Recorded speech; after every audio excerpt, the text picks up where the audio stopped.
Baiklah, Assalamualaikum warahmatullahi wabarakatuh. Waalaikumsalam. Sebelumnya, perkenalkan Bapak dan rekan-rekan, kami dari kelompok 1 akan membahas mengenai sistem imun bagian 1 yang beranggotakan saya sendiri, Lili Rahmawati, Amartia Eksaitanti, dan Nurul Khairunisa. Selanjutnya untuk penyampaian pertama yang akan disampaikan oleh Nurul Khairunisa. Kepada Nurul disilakan. Terima kasih moderator. Baiklah, pada kesempatan kali ini saya akan membahas mengenai sistem imun, lapisan pertahanan tubuh beserta tipe-tipe dari imun. Nah, untuk pertama yaitu mengenai sistem imun. Sistem imun ini sendiri merupakan sistem interaktif kompleks dari gabungan sel, molekul, dan jaringan yang berperan dalam resistensi infeksi dengan bekerja sama melalui proses identifikasi dan eliminasi mikroorganisme patogen dan zat-zat berbahaya yang masuk ke dalam tubuh, menurut Buiton dan Hall. Next. Nah, untuk lapisan pertahanan tubuh terdiri dari 3 barrier, yaitu yang pertama pada pertahanan pertama itu ada kulit, membran mukus, sekret kulit, sekret membran mukus. Nah, untuk pertahanan kedua itu ada sel darah putih, protein antimikroba, dan respon inflamasi. Dan pertahanan ketiga itu terdiri dari limfosit dan antibodi. Next. Nah, di sini kita dapat melihat terdapat 3 barrier dalam pertahanan tubuh, di mana pada barrier pertama itu terdiri dari kulit, mukos, dan membran. Nah, dapat kita lihat di mana beberapa patogen berusaha untuk mencoba masuk melalui lapisan pertama ini, dan beberapa patogen tersebut tidak mampu menembus pada lapisan pertama tadi, sehingga dia dapat masuk ke lapisan kedua. Nah, untuk di lapisan kedua ini terdapat mekanisme fagositosis yang akan menahan beberapa patogen yang tadi dapat lewat pada barrier pertama. Nah, selanjutnya itu ada lapisan ketiga itu terdiri dari sistem imun. Nah, next. Nah, untuk lapisan pertahanan tubuh pertama itu terdiri dari kulit dan membran mukosa yang utuh, kelenjar keringat, sebum, dan air mata yang mensekresi zat kimia dan bersifat bakterisid, mukus, rambut pada lubang hidung, dan flora normal. Next.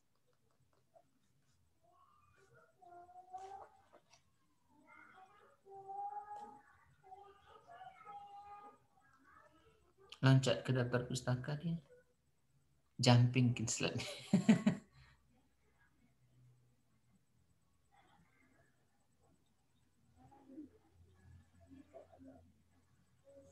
Nah, untuk pertahanan lapisan kedua, ini dapat mendeteksi adanya benda asing yang tadi dapat melewati barrier pertama, dan yang termasuk ke dalam sistem ini itu ada 4 reaksi. Yang pertama itu ada reaksi inflamasi atau peradangan, ada protein antivirus atau interferon, ada sel natur killer atau disingkat dengan NK, dan sistem komplement. Next. Nah, untuk sistem dari inflamasi atau peradangan ini merupakan respon lokal tubuh terhadap infeksi atau perlukaan. Tidak spesifik hanya untuk infeksi mikroba, tetapi respon yang sama juga terjadi pada perlukaan akibat suhu dingin, panas, ataupun trauma. Nah, pemeran utama dari fagosit ini adalah neutrofil, monosit, dan makrofag. Selanjutnya ada interferon, di mana sel yang terinfeksi virus akan mengeluarkan interferon. Interferon ini mengganggu replikasi virus atau interfer. Interferon juga memperlambat pembelahan dan pertumbuhan sel tumor dengan meningkatkan potensi sel NK dan sel T atau sitoksit. Peran interferon yang lain yaitu meningkatkan aktivitas fagositosit, makrofag, dan merangsang produksi antibodi. Next.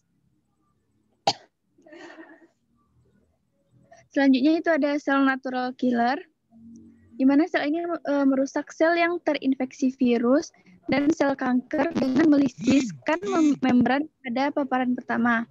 Kerjanya yaitu sel T sitoksit tetap lebih cepat, non-spesifik, dan bekerja sebelum sel T sitoksit menjadi lebih banyak dan berfungsi. Nah, yang terakhir itu ada sistem komplement. Sistem komplement ini adalah protein dalam serum darah yang beraksi berjenjang sebagai enzim untuk membantu sistem kekebalan seluler dan sistem kekebalan humoral untuk melindungi tubuh dari infeksi. Protein komplement tidak secara khusus bereaksi terhadap antigen tertentu dan segera teraktivasi pada proses infeksi awal dari patogen. Oleh karena itu, sistem komplement ini dianggap sebagai sistem imun bawaan. Next. Ada tiga jalur komplement, yaitu jalur klasik, di mana diinisiasi oleh aktivasi C1. C1 utamanya diaktifasi dengan interaksi dengan Fc, molekul antibodi, IgG, atau IgM setelah mereka berikatan dengan antigen spesifik.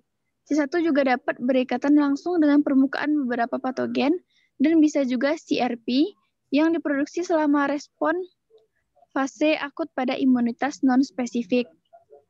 Yang kedua itu ada jalur lektin, diaktifasi dengan interaksi karbohidrat mikroba lektin dengan MBL atau vikolin yang ditemukan pada plasma dan cairan jaringan. Yang ketiga itu ada jalur alternatif, diaktifkan dengan pengikatan C3b ke permukaan mikrobial dan molekul antibodi. Akhir dari ketiga jalur pada hakikatnya yaitu ada enam manfaat fungsi pertahanan, yaitu memicu inflamasi. Yang kedua, menarik secara kemotatik fagosit ke tempat infeksi, mendorong penempalan antigen ke fagosit, menyebabkan lisis bakteri gram negatif dan sel manusia yang menyajikan epitop asing, berperan penting dalam aktivasi limfosit B, dan membuang kompleks imun berbahaya dalam tubuh. Next. Nah, di sini kita dapat melihat mekanisme dari jalur klasik, jalur lektin, dan jalur alternatif. Next.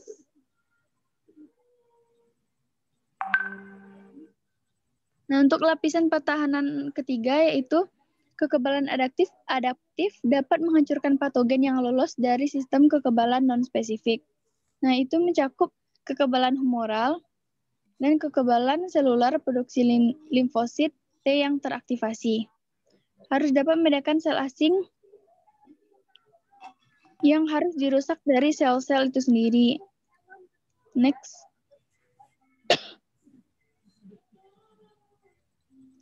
Untuk sistem kekebalan humoral, antigen merangsang sel B berubah menjadi sel plasma yang produksi antibodi. AB disekresi ke darah atau limf. Lokasi sel plasma yang teraktivasi, semua AB mencapai darah, gamma globulin, atau imuglobin.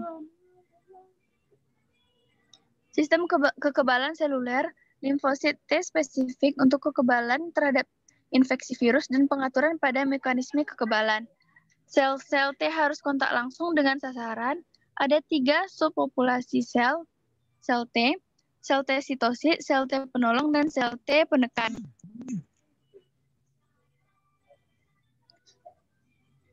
Selanjutnya itu surveillance imun, di mana kerjasama sel T sitoksit, sel NK, makrofag, dan interferon. Next. Selanjutnya itu mengenai tipe-tipe imunitas. Imunitas memberikan manfaat bagi keseluruhan tubuh hewan dan membentuk sistem resistensi terhadap agen-agen penginfeksi spesifik. Hal ini tergantung kepada beberapa faktor, yaitu resistensi host atau resistensi inang, dosis di mana dosis yang tinggi dari patogen akan melebihi kapasitas pertahanan alami hewan, dan sifat virulensi dari organisme yang menyerang. Yang pertama itu ada imunitas alami atau innate immunity. Sistem imun ini bersifat alami dan bukan karena adanya induksi oleh infeksi-infeksi sebelumnya. Resistensi terhadap infeksi sangat beragam antara satu individu dengan individu lainnya dengan usia yang berbeda. Hal ini terkait dengan kekuatan sistem imun alami yang dimilikinya. Next. Selanjutnya itu ada imunitas induksi atau acquired immunity. Imunitas ini terbentuk selama kehidupan seseorang dan biasanya terbentuk karena adanya faktor induktor yang memicu pembentukan sistem pertahanan. Secara mendasar ada dua tipe dari sistem imun ini, yaitu imunitas aktif dan imunitas pasif. Untuk imunitas aktif merupakan resistensi adaptif yang terbentuk dalam tubuh seseorang setelah terjadinya kontak dengan antigen asing. Misalnya mikroorganisme dan produk toksik yang dihasilkannya. Mekanisme yang melibatkan produksi antibodi oleh sel-sel tubuh individu.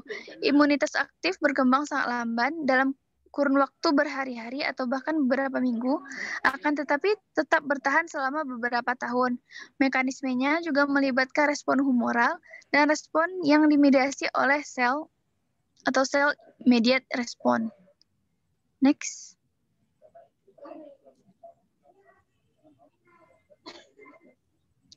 Selanjutnya itu imunitas humoral. Berbagai reaksi hemoglobin secara khusus melawan mikroorganisme secara langsung dan dimediasi melalui protein dalam sirkulasi darah yang disebut dengan antibodi. Antibodi secara aktif bekerja melawan antigen mikroorganisme beserta produk toksiknya. Antibodi ini dapat menginduksi resistensi dengan beberapa cara. Yang pertama itu menetralisis toksin atau enzim seluler, membunuh bakteri, menghambat kapasitas infeksi dari mikroorganisme, membuat mikroorganisme menjadi rentan terhadap aksi fagositosis. Selanjutnya, imunitas yang dimediasi oleh sel. Ini adalah kategori respon yang kompleks yang memperlihatkan adanya respon imunoglis, spesifik dan non-spesifik. Responnya dapat melibatkan pembentukan antibodi humoral atau tidak sama sekali. Dan yang menjadi agen utamanya adalah sel limfoid yang aktif secara imunologis. Sel-sel tersebut disirkulasikan dan akan mengenali benda-benda asing atau antigen dan menginisiasi serangkaian reaksi. Reaksi-reaksinya itu meliputi respon inflamasi molekuler, destruksi sitoksit dari sel invader, aktivasi fagositosis makrofag dan menunda hipersensitivitas pada jaringan. Next.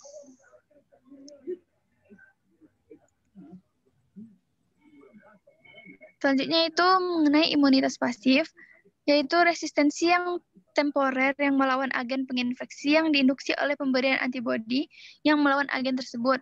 Antibodi tersebut diperoleh dari individu lainnya.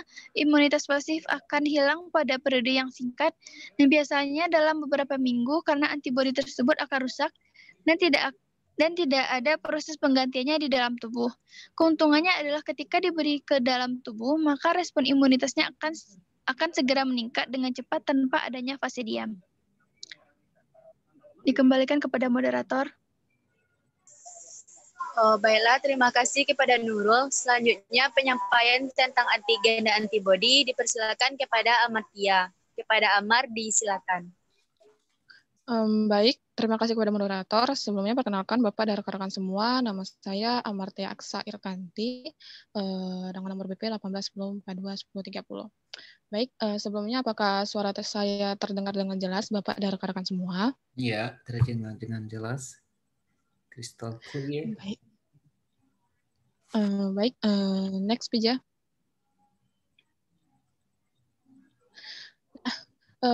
Antigen. Antigen adalah substansi yang jika diinjeksi ke dalam tubuh hewan yang tidak mengandung substansi tersebut akan menyebabkan terjadinya pembentukan antibodi asing yang spesifik untuk antigen tersebut, di mana substansinya adalah senyawa kimiawi yang kompleks yang biasanya berkombinasi dengan komponen protein dan non-protein, ataupun komponen non-antigenik yang disebut dengan hapten. Next, Pija. Nah, hapten tidak dapat menghasilkan antibodi dengan sendirinya. Akan tetapi, jika antibodi telah terbentuk dia tidak akan dapat berkombinasi dengan antibodi tersebut. Nah, beberapa polisakarida dan polipeptida dapat berperan sebagai antigen. Nah, kadangkala lipid dan asam nukleat yang berkombinasi dengan protein juga berperan sebagai antigen. Next, Bija. Nah, antigen sendiri haruslah molekul yang besar atau disebut dengan makromolekul.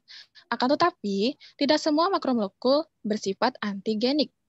Nah, makromolekul di dalam tubuh kita itu menjadi penyusun unit struktural dan fungsional tubuh, tidak akan berperan sebagai antigen. Di mana akan tetapi jika makromolekul kelinci diinjeksikan dengan makromolekul dari manusia atau sebaliknya, maka akan menimbulkan pembentukannya antibodi.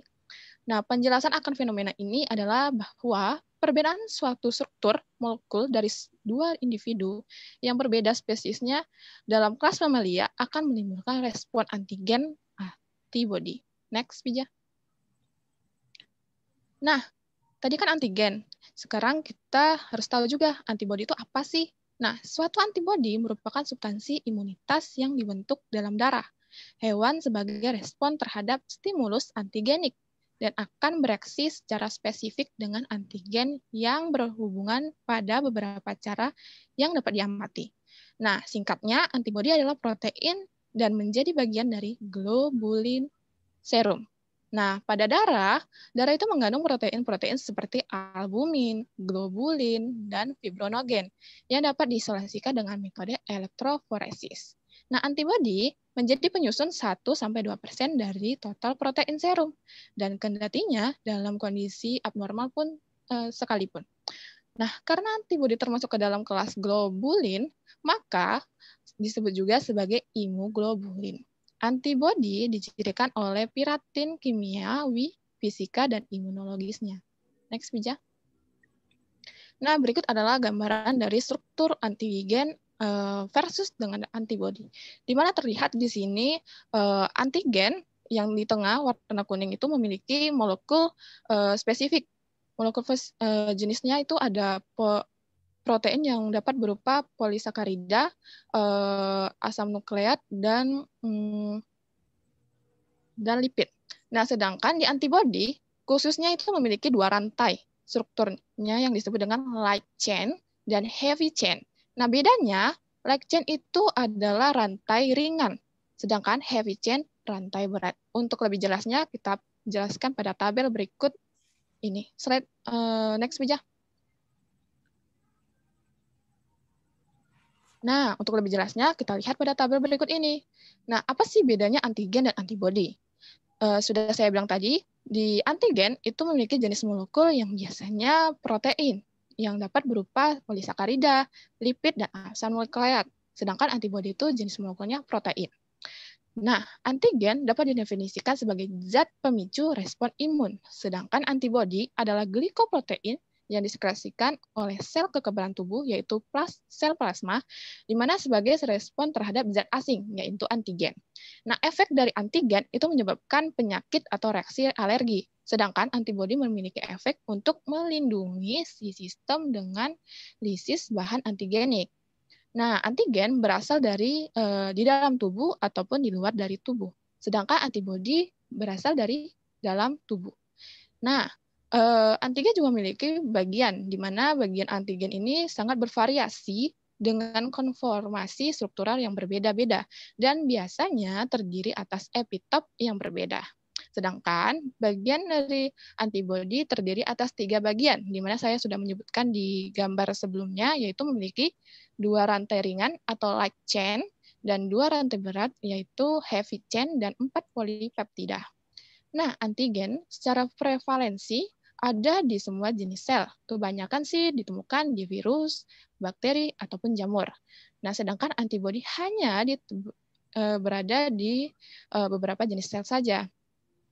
Nah, menurut pengikat khususnya, antigen memiliki epitop, di mana epitop adalah bagian dari areal antigen yang berikatan langsung dengan antibodi. Sedangkan pengikat khusus di antibodi adalah paratop. Bedanya, paratop adalah kebalikan dari epitop, di mana bagian areal dari dalam antibodi itu berkaitan dengan berikatan dengan adanya antigen. Nah, secara kompleksitas antigen itu medium, di mana adanya karena mutasi acak pada gen sel. Dengan berbeda dengan antibodi kompleksitasnya sangat tinggi dengan adanya bahan kimia kompleks yang terikat ke antigen yang sangat spesifik. Oke, next Wija.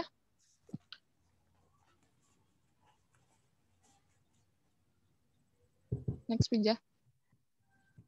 Nah, selanjutnya sumber dari antigen itu biasanya dari zat asing, dari virus, racun, bakteri, dan jamur. Sedangkan antibodi diproduksi dari secara alami oleh tubuh. Nah, jenis antigen itu ada 3. Ingat ya, ada 3, yaitu eksogen, endogen, dan autoantigen. Sedangkan antibodi itu ada 5 jenisnya. Ada IgG, IgM, IgA, IgE, dan IgD. IgE itu maksudnya imunoglobulin G. Begitu juga dengan imunoglobulin M, dan seterusnya. Nah, pada contoh antigen, terdapat ada 3. Di antigen eksogen itu contohnya pada bakteri, virus, dan jamur. Kemudian antigen endogen itu contohnya pada golongan darah. Nah, kemudian ada autoantigen itu nukleoprotein dan asam nukleat. Sedangkan contoh pada antibodi itu contohnya seperti ASI, air mata, air liur, keringat, dan lendir. Oke, next Wija. Nah, adapun tipe-tipe imunoglobulin. Imunoglobulin adalah kelompok globulin atau protein globular yang terdiferen. Nah, tipe-tipe imunoglobulinisiasi secara struktural dan fungsional berperan sebagai antibodi. Nah, antigen yang diinjeksi ke dalam tubuh suatu organisme akan menstimulasi pembentukan beberapa antibodi yang bereaksi dengan antigen tersebut. Nah, umumnya antigen yang lebih kompleks akan menstimulasi pembentukan antibodi yang lebih banyak. Next, Bija. Nah, adapun 5 kelas imunoglobulin pada plasma manusia. Imunoglobulin G, imunoglobulin M, imunoglobulin D, dan imunoglobulin E, dan satu lagi di sini tidak dituliskan imunoglobulin A. Nah, di mana 2 kelas yang terakhir memiliki jumlah yang sangat sedikit dibandingkan yang lain. Nah, pembagian kelas tersebut berdasarkan kepada analisis struktur molekul dan perilaku elektroforesisnya. Nah, semua imunoglobulin disusun oleh 2 tipe rantai peptida yang dinamakan rantai ringan yaitu light chain dan rantai berat itu heavy chain. Nah, rantai ringan berikatan dengan rantai berat oleh ikatan disulfida SS dan semuanya membentuk suatu dimer LH, light dan heavy. Nah, next Bija. Nah, setiap molekul antibodi itu bersifat bifungsional dan memiliki 2 tempat untuk berkombinasi dengan antigen. Nah, ujung aminonya nanti merupakan bagian yang bertanggung jawab terhadap pengenalan dan pengombinasiannya dengan antigen. Nah, baik rantai ringan maupun rantai berat dapat mengenali antigen. Next, Bija. Nah, berikut adalah kelas-kelas imunoglobulin dalam plasma. Apa sajakah itu? Nah, yang pertama adalah imunoglobulin G, di mana semua imunoglobulin termasuk ke dalam kelas ini. IgG memiliki 4 rantai peptida yang terdiri atas 2 rantai ringan dan 2 rantai berat. Ada 2 tempat pelengkatan dengan antigen untuk satu molekul IgG, di mana antibodi ini adalah antibodi yang memiliki imunitas pasif. Fungsinya untuk meningkatkan fagositosis, menetralkan racun dan virus, serta melindungi fetus dan anak yang baru dilahirkan. Nah, yang kedua itu IgA atau imunoglobulin A, di mana IgA ini adalah merupakan kelompok kedua terbesar dari kelas imunoglobulin yang ditemukan pada plasma manusia. Nah, yang terdiri atas 2 rantai ringan dan 2 rantai berat.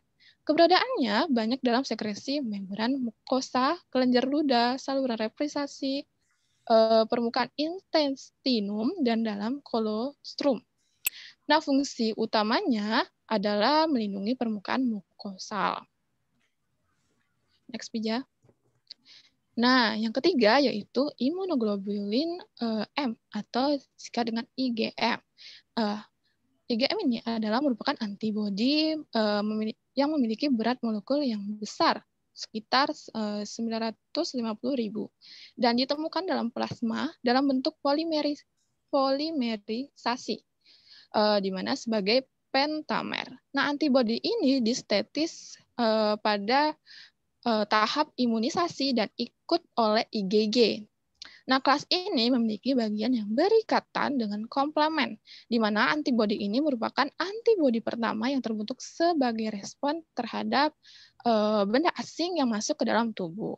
Nah, selanjutnya itu ada IgD, di mana IgD adalah molekul antibodi yang terdapat dalam jumlah sedikit dalam bentuk monomer dengan fungsi biologisnya masih kurang diketahui sampai saat ini, namun terlibat dalam mekanisme inisiasi respon imun. Sedangkan IgE adalah kelas antibodi yang paling sedikit dalam darah. Nah, antibodi ini berhubungan dengan mekanisme alergi seperti high fever, asma, dan kemungkinan juga merespon infeksi protozoa dan parasit.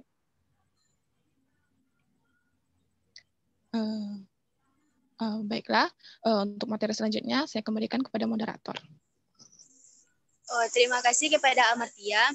Baiklah, untuk materi selanjutnya mengenai interaksi antigen dan antibodi akan saya sampaikan.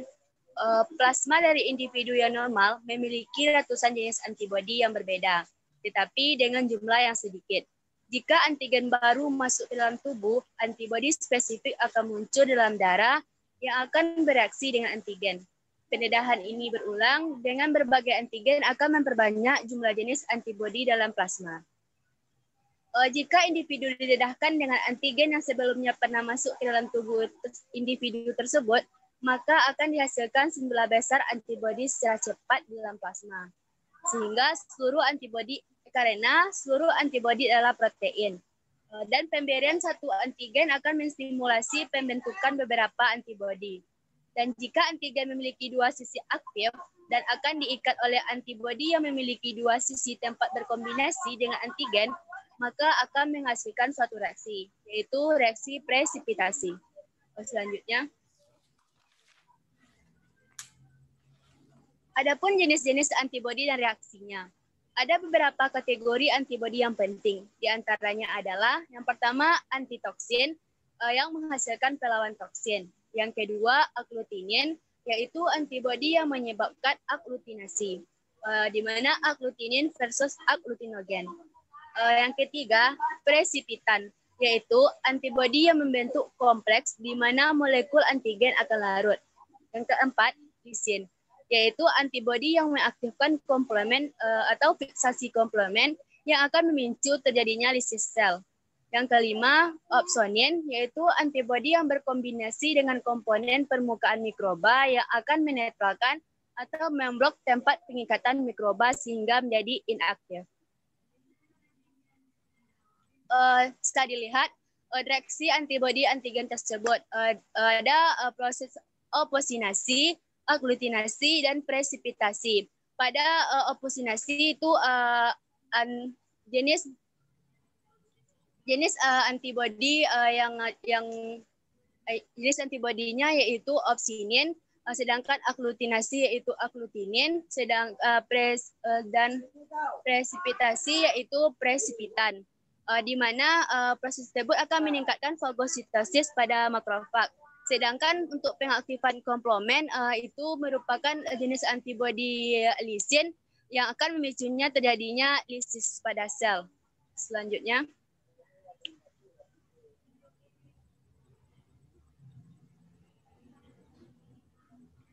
dinamika respon imunoglobulin. Dalam proses suatu antigen spesifik, misalnya paparan suatu virus atau patogen tertentu, maka yang memberikan respon pertahanan utama adalah IgM dan IgC karena terpapar pertama kali oleh patogen. Contohnya saja virus COVID-19, sistem pertahanan tubuh tidak semerta-merta bisa langsung merespon dengan cepat.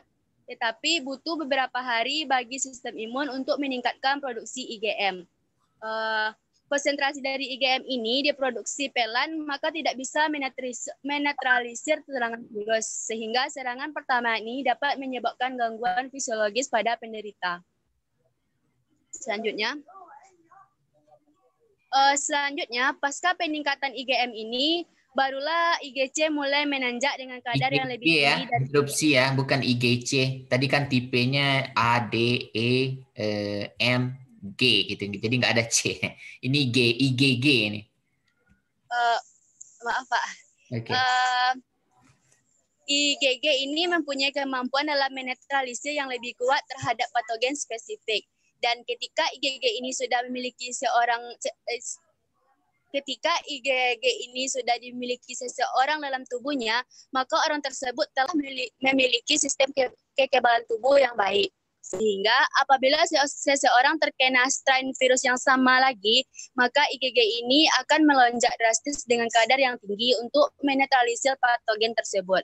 Dan respon dengan magnitudo besar inilah yang menyebabkan patogen dapat dimusnahkan dengan cepat, sehingga gangguan fisiologis yang ditimbulkan lebih ringan atau tidak ada sama sekali. Selanjutnya, dinamika respon imunoglobulin ini, IgM dan IgG, akan menjadi akan memiliki pola yang sama ketika seseorang divaksinasi. Karena diinjeksikan ke tubuh seseorang, maka akan menimbulkan respon imunologis berupa peningkatan IgM dan disusul oleh IgG. Dan dengan adanya pendedahan tersebut, maka seseorang yang telah memiliki sistem imun karena virus dalam tubuhnya, jika dia terpapar dengan strain virus tersebut, maka IgG-nya akan meningkat drastis, sehingga patogen dapat dinetralisir tanpa menimbulkan gangguan fisiologis yang berarti. Selanjutnya, berikut grafik pola respon primer dan respon sekunder imunoglobulin. Selanjutnya, kaitan antara hasil uji cepat atau rapid test untuk mendeteksi gambaran dinamika IgM dan IgG dalam darah pasien yang diduga terinfeksi virus SARS-CoV-2 penyebab COVID-19. Bisa dilihat dari gambar selanjutnya. Dasar deteksi rapid test yaitu keberadaan dari IgM dan IgG. Contohnya, yaitu pada masa pandemi virus corona ini, untuk rapid test ini biasanya didasari berdasarkan ada atau tidaknya IgM dan IgG secara bersamaan, atau hanya IgG dari sampel darah seseorang yang terduga terinfeksi virus tersebut. Di mana alur seseorang yang terinfeksi virus COVID-19 itu, jika seorang yang terinfeksi, maka di dalam sampel darahnya akan reaktif terhadap tes IgM. Setelah itu, tes darah akan reaktif terhadap IgM dan IgG. Dan jika IgG reaktif, maka riwayat pernah terjadi sebelumnya. Selanjutnya, tetapi selain rapid test kasus infeksi dengan menguji ada tidaknya IgM dan IgG ini, mestinya dikombinasikan dengan pemeriksaan lanjut dengan teknik polymerase chain reaction atau PCR yang mendeteksi RNA dan DNA dari suatu patogen dalam tubuh. Hal ini penting karena tingkat sensitivitas alat rapid test dan faktor imun seseorang berbeda-beda.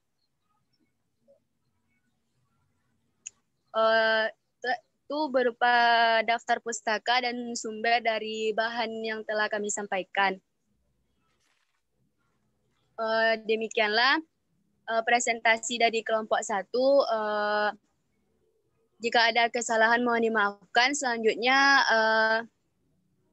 gimana Pak? Langsung dibuka sesi tanya jawab atau bagaimana? Jadi kita sudah lanjut diskusi saja ya. Jadi kita sudah mendengar pemaparan dari kelompok 1 ini bagaimana tadi karakteristik antigen, antibodi. Jadi kemudian bagaimana cara antibodi ini melawan antigen dengan mekanisme ada yang menetralisir sisi aktifnya, misalnya dengan oposinasi, atau dia gumpalkan dia dengan aglutinasi gitu, atau antibodi ini mempresipitat gitu ya. Jadi antigen yang larut itu dibuat menjadi mengendap gitu ya. Jadi membentuk presipitat.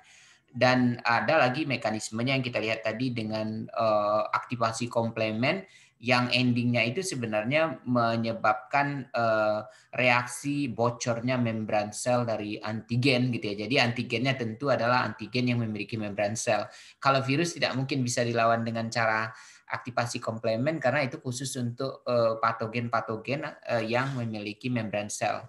Jadi bisa berupa protozoa mungkin ya, karena uniseluler yang memiliki membran atau bakteri gitu yang memiliki membran. Kalau bisa ular, bisa itu kan juga termasuk ini ya antigen gitu ya, tetapi tentu dia tidak bisa dinetralisir dengan cara aktivasi komplement karena bagaimana membran apa yang mau dibocorkan dari sana gitu ya. Nah, silakan kita ini kan sebelum juga saya nanti ada beberapa hal yang ingin saya konfirmasi ke kelompok 1 ini. Silakan ada ingin ditanyakan, ingin diperjelas. Sebenarnya mungkin di bagian akhir tadi kita bisa melihat dinamika IgG, IgM itu juga di skip gitu ya penjelasan di grafiknya mungkin bisa dikonfirmasi lagi nanti kalau yang ingin menanyakan. Silakan sebutkan namanya, kemudian jangan lupa suaranya diaktifkan gitu ya, dan kelompoknya nanti saya akan catat. Pak, izin bertanya, Pak. Ya, silakan Dani. Dani dari kelompok berapa, Dani? Dari kelompok 7, Pak. Oke. Silakan. Terima kasih, Pak.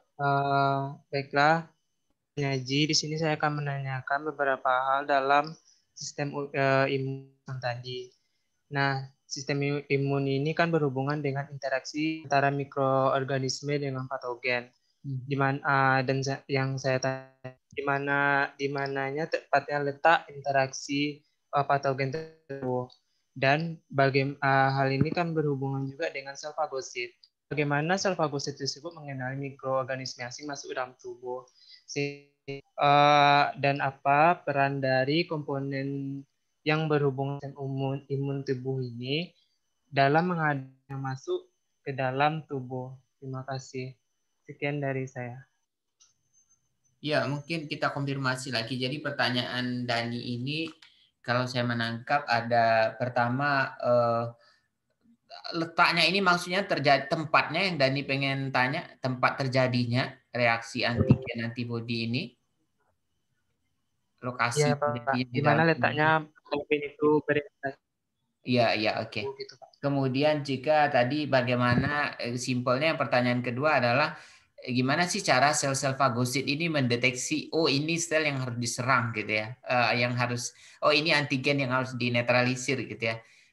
Karena yang masuk ke dalam tubuh kita kan bukan hanya antigen saja. Misalnya kita makan terus ada protein yang masuk, ada lemak yang masuk, tentu yang diserang itu bukan komponen itu. Jadi bagaimana cara sel-sel fagosit ini, bukan fagosit saja sebenarnya, tentara-tentara kita yang lain gitu ya, sel-sel yang lain mendeteksi mana cara dia membedakan ini antigen, ini bukan antigen.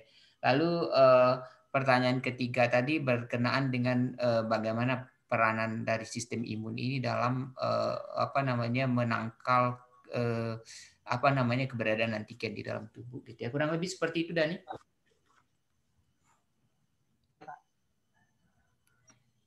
Ya, silakan kelompok 1 untuk ditanggapi gitu ya pertanyaan ini. Jadi ini pertanyaan yang bersifat general gitu ya, mungkin bisa langsung direspon gitu ya. Kita tahu kalau antibodi tadi terdapatnya di mana kita bisa ketemu gitu ya. Antibodi ini di mana dari ini kita bisa ketemu tadi? Kalau kita cari di dalam tubuh kita ini, di mana kita bisa mengisolasi antibodi dengan cepat? Tadi kan ada. Ya. Silakan kelompok 1.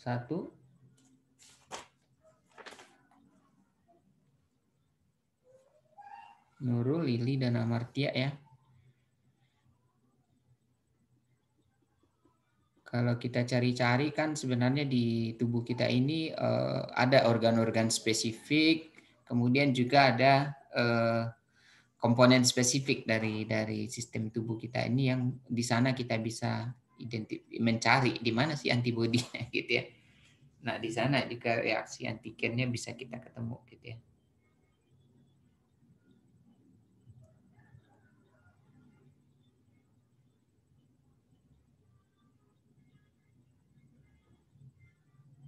Silakan kelompok 1 untuk ditanggapi ya. Jadi tidak berlama-lama audiensnya menunggu dengan pertanyaan karena mungkin segera akan ada pertanyaan berikutnya gitu ya.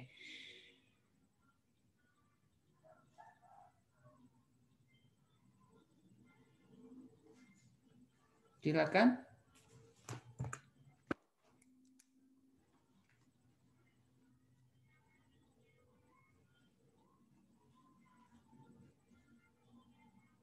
Pak, Ya, silakan. Lili, silakan. Pertanyaan Fandi yang kedua tadi bagaimana katanya, Pak? Cara sel-sel fagosit itu mengenali antigen. Jadi bagaimana dia bisa kenal itu? Oh, itu antigen gitu ya, yang harus dinetralisir, harus ditelan. Mengapa dia nggak mengenalan sel-sel yang lain gitu ya? Dia hanya mengenal antigen secara spesifik, tidak menyerang sel-sel tubuh yang lain yang bukan merupakan antigen. Bagaimana kira-kira caranya gitu?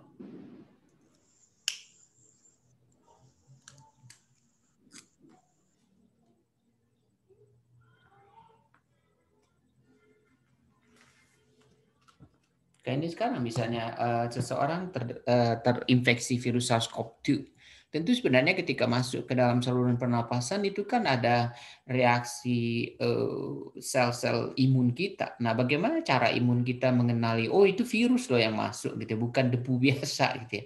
Atau bukan molekul-molekul dari sekret mukus kita sendiri gitu ya, tapi virus gitu. Nah, bagaimana cara itu bisa mendeteksi itu sehingga bisa membedakan, oh ini antigen, ini bukan gitu. Nah, itu memang ada sistem pendeteksinya jadi sistem imun kita. Tadi sudah berbicara kan di kelompok 1 gitu ya, bahwa antibodi itu dia punya unit tertentu, kemudian antigen juga punya sisi tertentu gitu yang menjadi determinannya kan, menjadi karakteristiknya. Karena mungkin bisa di sana kita membahasakannya bagaimana mereka saling berkenalan gitu ya.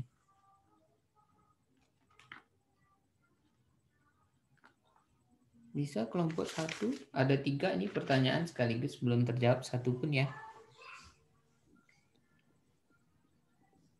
Mungkin juga pertanyaan lain juga ini tadi ya, di mana sih terjadinya reaksi antigen antibodi yang dijelaskan tadi? Ada oposinasi, ada presipitasi, kemudian ada aglutinasi, ada aktivasi komplemen, itu kan macam-macam reaksi antigen antibodinya terhadap antigen. Nah, kira-kira di mana kita bisa ketemu itu gitu kalau kita cari di tubuh kita atau misalnya di tubuh hewan percobaan atau di tubuh organisme lain gitu. Di bagian mananya di tubuh kita bisa kita cari itu. Izin menjawab, Pak. Ya, silakan Amartya. Dapat mencoba menjawabnya, Pak. Bismillahirrahmanirrahim. Di pertanyaan sebelumnya di pertanyaan Fandi tadi bertanya di mana sih letak dari apa tadi antibodi ya Fandi? Ya, nah antibodi itu letaknya sepertinya sudah saya bilang di saat saya presentasi tadi, antibodi itu letaknya di sel darah. Di sel darah. Kemudian untuk pertanyaan kedua, fagosit kalau nggak salah pertanyaannya, kenapa fagosit itu bisa mengenali suatu patogen? Bukan begitu, Fandi? Pertanyaan yang kedua. Ya, bagaimana cara dia bisa mengenalinya itu gitu ya, kurang lebih. Nah, deteksi. Silakan Amartya. Baik, sebelumnya kan kita sudah telah mengetahui di mana fagosit ini adalah penggolongan dari sel darah, di mana itu sel darah putih yang berperan dalam bentuk sistem kekebalan dengan cara fagositosis atau menelan suatu patogen. Nah, pertanyaannya bagaimana dia menelan? Di mana fagosit ini dapat dapat diartikan sebagai sel yang dapat memakan atau menyerap material patogen itu. Di mana cara dia untuk menelan patogen itu, fagositosis akan mencoba memperluas bagian membran plasmanya, kemudian membungkus membran di sekeliling partikel hingga terbungkuslah suatu material tersebut gitu. Nah, seringkali di dalam sel darah, patogen yang menginvasi suatu bagian itu disimpan dan di dalam bagian endosom yang lalu bersatu dengan lisosom, di mana lisosom itu mengandung enzim dan asam yang dapat membendung dan mencerna partikel patogen itu. Nah, fagosit ini umumnya berkeliling dulu, dia berkeliling-keliling dalam tubuh, kemudian telah dapat dia dengan tujuan untuk mencari patogen. Nah, begitulah cara dia untuk menelan patogen. Nah, untuk pertanyaan untuk pertanyaan ketiga, yang saya tangkap bagaimana peranan antibodi terhadap tubuh, bukan begitu, Pandi? Ya, kurang lebih seperti itu, ya. Yang Amar tangkap, di mana antibodi itu sangat berperan penting dalam tubuh, mau itu dalam tubuh hewan ataupun manusia, di mana antibodi berfungsi, intinya antibodi itu berfungsi untuk melindungi kekebalan imun dari tubuh kita sendiri gitu, di mana apabila tubuh kita itu terserang oleh zat asing yang disebut dengan antigen, itu akan diterima oleh si fagosit untuk mengirim sinyal sebagai itu patogen gitu kan. Maka disitulah fungsi penting dari antibodi. Nah, sekian dari Amar Tia untuk mencoba menjawab pertanyaan Fandi. Ditanyakan kepada Fandi apakah telah mengerti atau paham terkait jawaban dari Amar. Terima kasih. Silakan.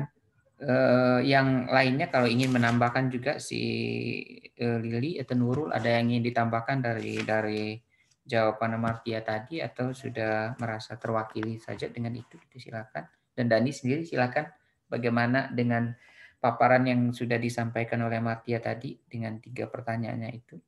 Pertama, kalau saya tangkap ya, bahwa menurut kelompok 1 ini tadi, reaksi antigen dan antibodi itu terjadinya di dalam darah. Jadi mungkin kita perlu luruskan, kejadiannya itu bukan di sel darah gitu ya. Jadi kalau antibodi itu kan darah itu kan mungkin kalian sudah belajar di fisiologi darah gitu ya. Karena dengan Bu Ayu saya pikir sudah belajar, darah itu terdiri dari ada komponen sel dan komponen non sel. Jadi komponen selnya ada sel darah merah, sel darah putih, trombosit. Nah, kalau sel darah putih oke, dia berperan sebagai sistem pertahanan tubuh kita, tapi sel darah merah kan bukan gitu ya. Jadi tidak tepat hanya dikatakan sebagai sel darahnya, mungkin sel darah putih oke. Kemudian kalau antibodinya beneran itu terdapatnya tidak di sel darah putih itu, tetapi dia terdapat di komponen plasma. Jadi di komponen cairnya darah gitu ya, bukan di komponen sel, tapi komponen non seluler. Nah, itu di plasma darah. Makanya tadi saya tanya, kalau kita ingin mendeteksi antibodi di dalam tubuh kita, itu dengan apa caranya? Ya dicek di darah gitu ya. Sama tadi dijelaskan kan rapid test mendeteksi IgM, IgG itu kan darahnya yang diambil. Karena mengapa? Di plasma darah itu sendiri ada antibodi. Nah, di sana kita bisa ketemu. Kalau mencari antigen itu bisa di dalam permukaan jaringan, bisa juga kalau dia berupa virus biasanya dia menginvasi, bisa kita ketemu di dalam sel atau juga di cairan sekitar sel bisa kita ketemu. Tapi juga di dalam darah juga bisa ketemu gitu ya. Jadi kalau kita lihat keberadaan antigen dan antibodi itu kita bisa deteksi baik di dalam darah maupun di dalam jaringan tubuh kita gitu ya. Dan kemudian tapi pertanyaan Dani tadi, ini reaksi perkelahian antara antigen dan antibodi ini sebenarnya di mana kita bisa ketemu. Nah, ini bisa di komponen sistem limfa kita bisa ketemu, kita jadi di nodus limfatikusnya, di limfa itu sendiri, organ limfa, kemudian kalau di burung, nanti kelompok 2 akan cerita ada bursa fabricus namanya. Nah, di sana selain tempat pematangan antibodi juga biasanya antigen juga ada di sana gitu, akan diperangkapkan. Dan apa namanya? Jadi selain di dalam jaringan dan di dalam darah, kita bisa juga ketemu perkelahian ini juga terjadi di ini tadi organ-organ tadi, limfa, nodus limfatikus gitu ya. Seperti itu gitu ya. Kemudian jawaban kedua bagaimana Dani? Menurut si Amartya seperti yang saya tangkap tadi bahwa sebenarnya kurang tepat ya. Dani bertanya tadi adalah bagaimana sih cara fagocytosis ini mengenali? Jadi mungkin mekanisme bagaimana dia bisa membedakan, oh ini yang harus diserang, ini yang enggak gitu ya. Ini sel yang berbahaya atau senyawa yang berbahaya yang harus diserang, yang ini enggak, yang ini yang tidak berbahaya itu. Jadi mungkin kalau penjelasan Amartya tadi bagaimana cara fagositosisnya?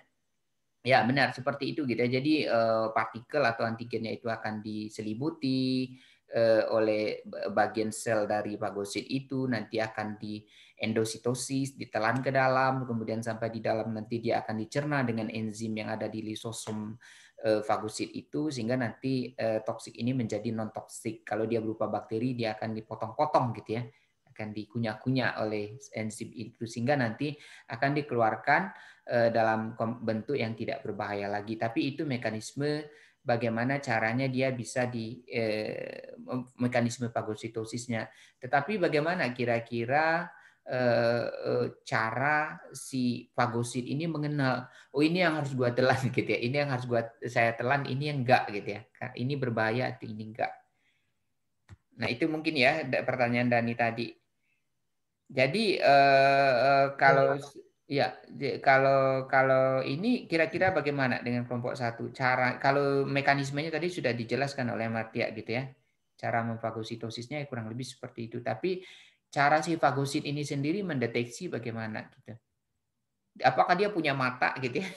Bisa ngelihat oh ini berbahaya ini bakteri ini gitu ya. Bagaimana mereka bisa saling berkomunikasi gitu ya, saling mengenali gitu ya. Mungkin mencoba menjawab, Pak. Ya, silakan Nurul. Yang Nurul baca, Pak, untuk pengenalan fagositosis ini, yaitu ada yang namanya faktor komplement C1Q, C3B, dan C4B, dan lektin.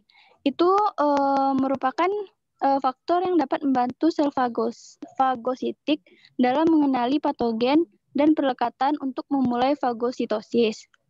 Nah, tidak semua pengenalan patogen bergantung pada opsonin. Fagosit juga dapat mengenali struktur molekul yang umum pada banyak kelompok mikroba patogen. Nah, yang strukturnya tersebut disebut dengan pola molekuler terkait patogen atau PMPs. Nah, meliputi yaitu pertama ada peptidoglikan yang ditemukan di dinding sel bakteri, ada flagellin, protein yang ditemukan di flagella bakteri, ada lipopolisakarida atau LPS dari membran luar bakteri gram negatif. Setelah itu ada lipopeptida, molekul yang banyak diekspresikan oleh kebanyakan bakteri, dan asam nukleat seperti DNA virus atau RNA, Pak. Ya, jadi benar ya. Kalau simpelnya itu mungkin yang lebih kompleks kalau di Nurul tadi.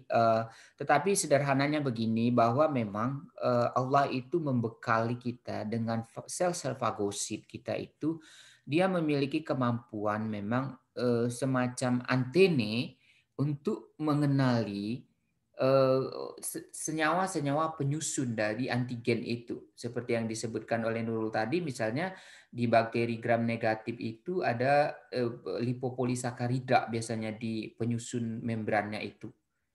Nah, itu yang dideteksi. Itu sangat mudah dideteksi oleh fagosit. Kemudian ada juga misalnya pensinyalan yang lain seperti tadi leptin, kemudian ada komplemen gitu yang akan membantu supaya ini semacam ya kalau kita menangkap gelombang gitu ya, semacam sinyal-sinyal yang nanti membuat si fagosit ini terarah. Jadi dia dipandu, ada pemandunya gitu. Dia sendiri dilengkapi oleh sistem pengenalan sinyal yang akan mendeteksi penyusun spesifik dari misalnya kapsidnya virus, kemudian seperti misalnya SARS-CoV-2, dia kan punya protein spike gitu ya, protein yang seperti duri-durian gitu di permukaannya. Nah, protein itu juga dikenali oleh sel-sel gitu ya, oleh sel-sel imun kita gitu ya. Jadi dia merupakan protein yang bisa terdeteksi. Jadi dari senyawa penyusun antigen itu sendiri itu sudah merupakan sesuatu yang bisa dikenali, detectable oleh sel-sel fagosit ini dan juga komponen lain gitu ya. Oke, saya pikir itu jawabannya Dani. Kemudian pertanyaan terakhir tadi tentang peranan antibodi ini secara umum ya, dan sistem umum saya pikir sudah terwakili oleh penjelasan dari Amartya tadi bahwa ya secara umum memang antibodi dan komponen-komponen ya, bukan antibodi saja gitu ya. Karena kita lihat tadi kan sistem imunitas ini kita itu dibekali oleh 3 lapis pertahanan oleh Allah. Lapis pertama itu hanya berupa barir fisik kebanyakan kan. Jadi kulit, kemudian membran mukosa, kemudian ada sekretnya, sekret kulit. Misalnya kalau dikatak kan dia punya menghasilkan lendir di permukaan kulitnya, yang itu juga bukan hanya kulitnya, tapi lendir itu sendiri memiliki kemampuan untuk menetralisir patogen. Kalau kita lihat misalnya di kulit beberapa jenis katak justru memiliki aktivitas membunuh bakteri berbahaya. Jadi kalian kalau tertarik nanti menjadi peneliti mikroba, itu bisa mengujikan misalnya coba kita lihat misalnya ikan-ikan yang hidup di air yang kotor, mengapa dia nggak kena kadas? Mengapa dia tidak terserang oleh bakteri? Karena rata-rata di permukaan kulitnya itu sendiri sudah ada protein antimikroba gitu ya, sekret-sekret itu yang mungkin kita bisa isolasi. Nah, jadi kulit kemudian setelah misalnya tadi kejadiannya kalau kulit itu kemudian bocor, istilahnya tidak mampu menahan serangan dari patogen, misalnya kalau virus misalnya dia bisa saja menyusup atau ada parasit lain bisa saja menyusup lewat kulit atau ketika kulit itu robek sehingga bakteri bisa masuk, maka nanti akan dikerahkan pertahanan tubuh sistem lapis kedua gitu ya. Yang kita kenal tadi misalnya ada kelompok fagosit, kemudian ada komplemen, reaksi komplemen, kemudian interferon dan sebagainya. Jadi dia bersifat pertahanan lapis kedua ketika lapis pertama tadi tidak berfungsi.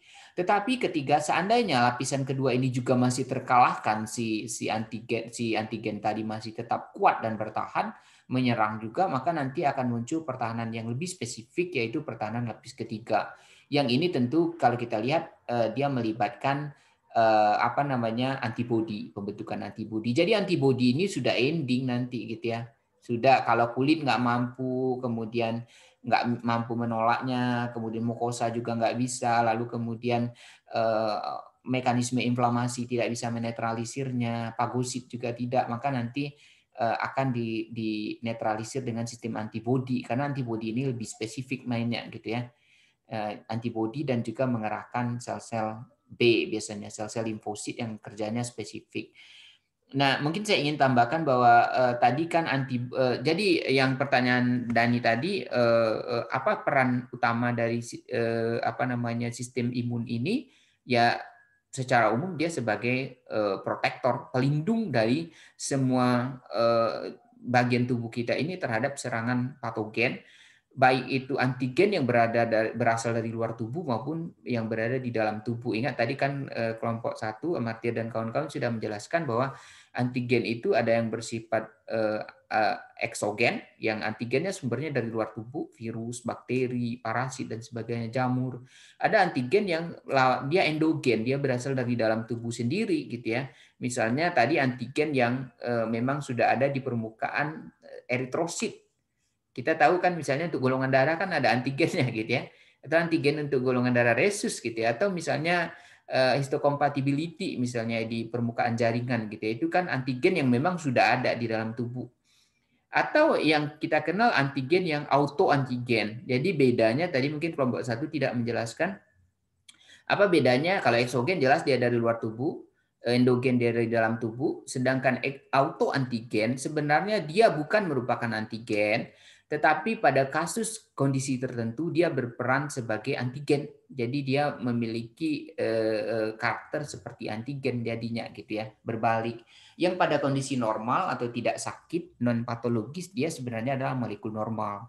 Misalnya jaringan-jaringan tubuh kita ini pada kondisi seperti kita sehat, maka dia bagi sistem imun dia dianggap sel-sel yang tidak berbahaya gitu ya, dengan asam nukleat dan sebagainya di dalamnya. Tetapi misalnya ketika sel itu menjadi sel kanker, kemudian misalnya atau juga sel yang ditransplantasi, misalnya kita transplantasi organ, itu seringkali dia menjadi autoantigen. Yang awalnya dia hanya berupa jaringan atau sel biasa, tapi kemudian dia bisa bertransformasi dianggap sebagai antigen gitu ya, yang kemudian akan menimbulkan respon imunitas. Begitu kurang lebih kelompok 1 saya membantu memperkaya gitu jawaban terhadap pertanyaan Dani yang sangat menarik pertanyaannya gitu ya. Selanjutnya ada pertanyaan lain?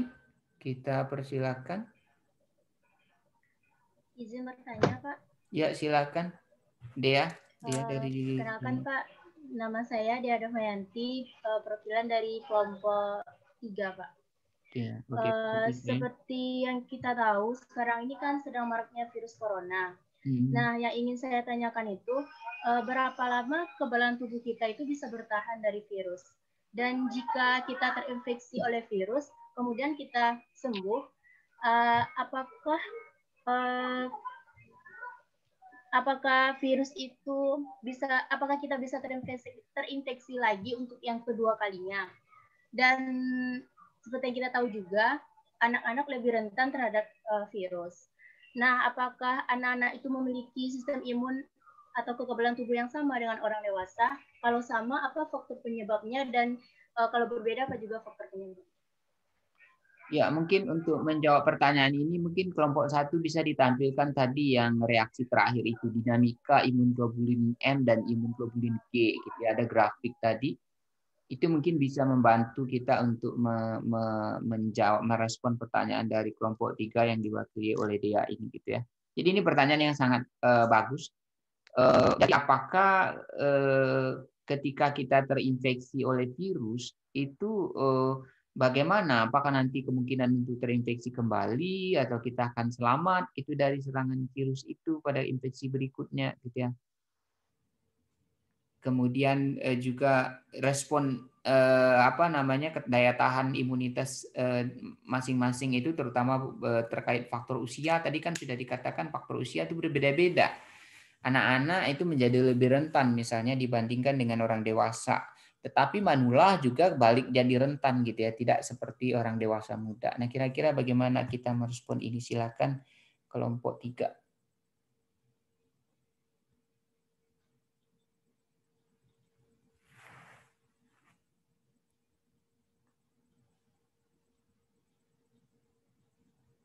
Kalau di grafik ini kan kita bisa lihat itu pertanyaan si Dea tadi. Berapa lama sih antibodi kita itu bisa ini? Kan ini kalau kita lihat ketika terserang virus, lalu kemudian nanti kan akan dibentuk antibodi. Nah, tadi pertanyaan Dea adalah kira-kira apakah antibodi ini akan bertahan lama gitu terhadap virus ini? Atau mungkin ada dinamikanya? Makanya di sini kan dibahas tentang dinamikanya gitu ya. Apakah dia nanti hilang, lalu kemudian bagaimana kalau terserang oleh virus lagi gitu, virus jenis yang sama gitu ya, dengan strain yang sama. Atau bisa dibalik ke slide sebelumnya, mungkin slide sebelum ini kan lebih, nah ini kan jelas itu ya. Jadi primary antigen exposure itu maksudnya infeksi pertama. Misalnya kalau kita kena virus corona, SARS-CoV-2 ini, lalu kemudian 10 hari kemudian baru. Lalu kemudian bagaimana kalau kemudian setelah kita sembuh, lalu entah sebulan, entah setahun kemudian, entah berpuluh tahun kemudian kita kena lagi dengan virus yang sama. Nah, bagaimana kira-kira gitu? Ini. Mungkin dari grafik ini saja kita bisa menjawab gitu ya. Dari pertanyaan Dea yang sangat bagus sekali tadi. Ini pertanyaan yang sangat tepat untuk kita bahas di sini.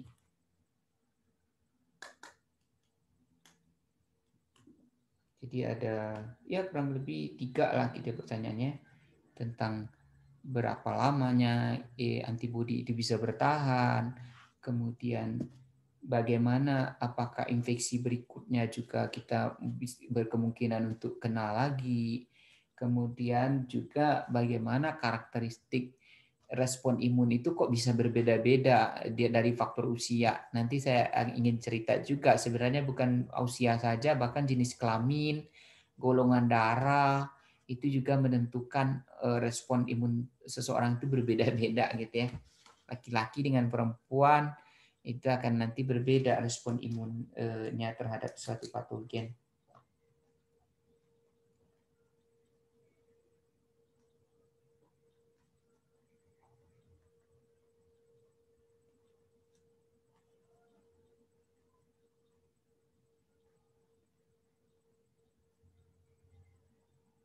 Silakan. Izin menjawab, Pak. Ya, silakan Lili. Baiklah, untuk pertanyaan Dea akan coba dijawab. Nanti akan dilengkapi oleh Nurul ataupun Amar. Jadi di grafik pola respon primer dan respon sekunder imunoglobulin, tadi ditanyakan sama Dea bagaimana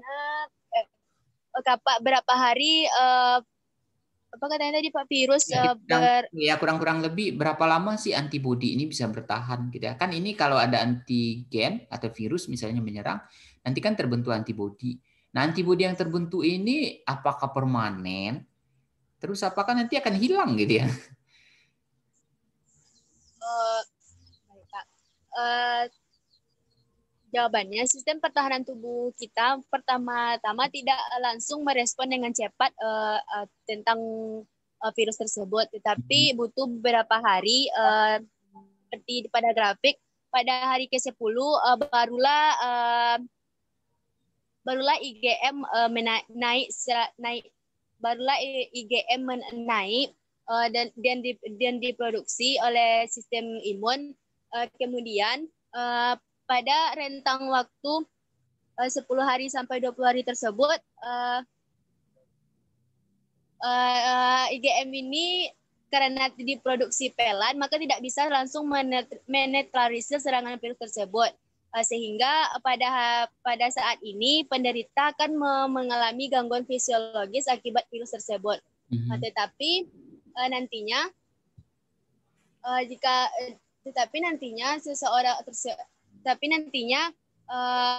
pasca peningkatan IgM dalam tubuh penderita ini, barulah IgG akan melonjak drastis, meningkat drastis yang mempunyai kemampuan untuk menetralisir patogen spesifik yang masuk kepada tubuh individu tersebut.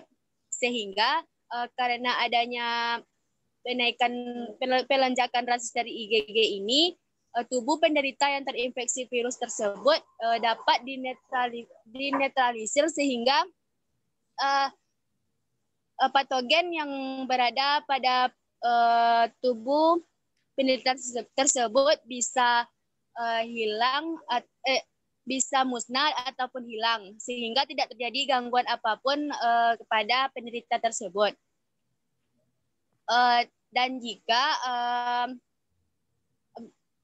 Dan apabila seseorang sudah pernah terkena virus tersebut lalu terkena virus yang sama lagi, maka inilah fungsi dari IgG dalam tubuhnya untuk menetralisir kembali patogen-patogen tersebut. Dan ketika seseorang telah memiliki IgG ini dalam tubuhnya, maka dikatakan orang tersebut sudah memiliki sistem kekebalan tubuh yang sangat baik. Gitu Pak, nanti ditambahkan sama Amar sama Nurul Pak. Ya, tapi juga saya ingin menanggapi ya. Jadi benar ya, menurut penjelasan dari ini tadi, dari Lili ya, bahwa memang kalau pertanyaan dia adalah berapa lama kira-kira antibodi yang terbentuk itu bisa bertahan. Kalau kita lihat sebenarnya pembentukannya dulu. Jadi biasanya ketika terkena serangan antigen pertama kali, misalnya orang pertama kali kena virus corona, itu kan nggak akan spontan membentuk antibodi, jadi butuh beberapa hari.